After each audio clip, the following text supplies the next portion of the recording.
Let me stay with you. In us, can you?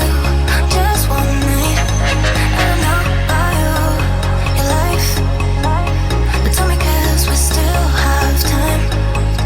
We can still look at you. But do you feel the same, don't you? I think of you every moment. I think of you every moment. We can still look at you. But do you feel the same, don't you? I think of you every moment. There's no better again.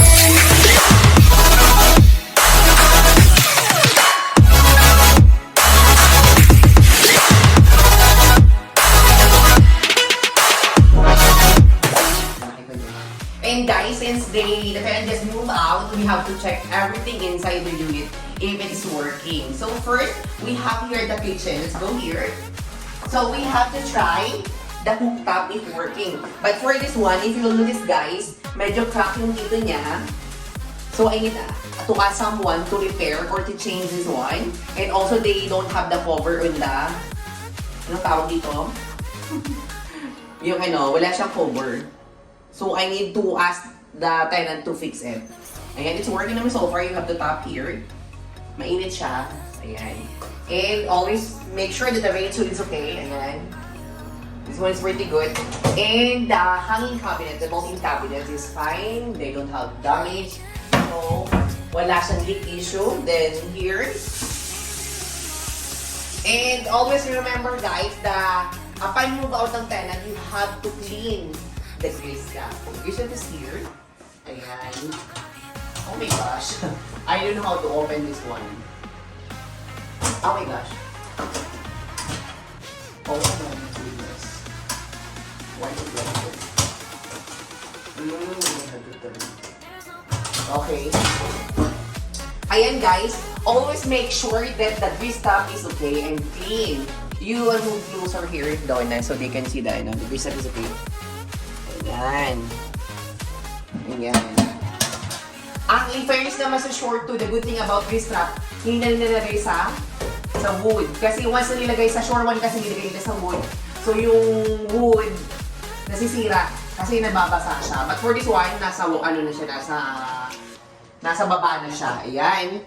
And we always make sure that all appliances upon move out is working. We have to try the ref. It's already installed. So ayan guys. So this one is working, the ref. The freezer is okay. As what I told you before, you have to buy a 2 doors na ref para yung freezer nila is fine after they move out. If you will do this guys again, they are pretty good pa. Ayan. And also ayan.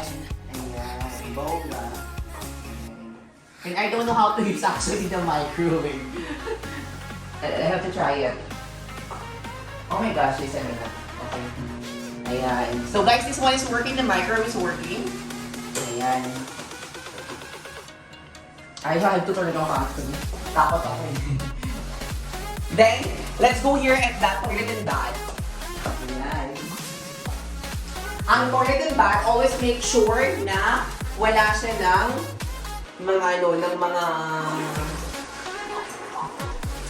ayan, ng mga barado. Ito yung toilet bowl, okay siya. Then I have to try the washing machine here. Ayan.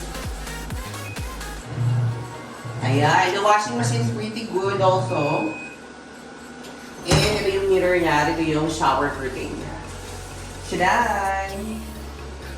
So, ito din yung exciting na part. Let's go here in the living area. Ayan guys, this one, meron silang sofa. In fairness naman sa company, maganda yung sofa. Still, very good pa rin. Ayan, ito yung room. I bought before a 4 doors na cabinet. This one is perfect. In fairness naman, maganda pa rin yung unit. And we have here the full-size bed. And always make sure that dapat napalinis yung aircon. And guys, ang aircon, lagi yan pinapalinis na kanila, lagyan ng freon. Yung freon niya, para siyang chinarcharge para magawin siya ng lamigin, guys. Ayan. And eto yan. Ayan. At kay Ma'am Annabelle, nag-treat siya sa amin, last time ng dinner in Songdo. Thank you so much, mama, sa kay sir. Sabi ni Donna, thank you daw. Next time lalabas siya sa vlog. Thank you kay Sir Lambert. Thank you so much for also for the, for the pasalubong and also for the cash. Binigyan na ako ng 1M. Yung mga owner na iba labanan nyo, bigyan ako 2M. Bye-bye guys and happy weekend. Weekend na ba? Bye!